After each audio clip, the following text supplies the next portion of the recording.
आदमी पार्टीचे खासदार राघव चड्ढा यांनी राज्यसभेच्या उपनेतेपदावरून हटवण्यात आल्यावर आपली पहिली प्रतिक्रिया दिली।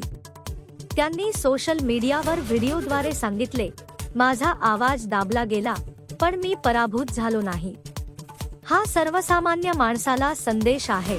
राघव चड्ढा म्हणाले की त्यांनी फक्त सार्वजनिक प्रश्न मांडले आणि यामुळे पक्षाला नुकसान झाले नाही।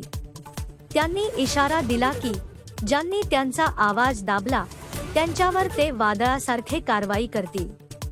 तथापि त्यांनी कोणत्याही पक्षनेत्याचे नाव घेतले नाही किंवा भविष्यातील रणनीतीवर भाष्य केले नाही।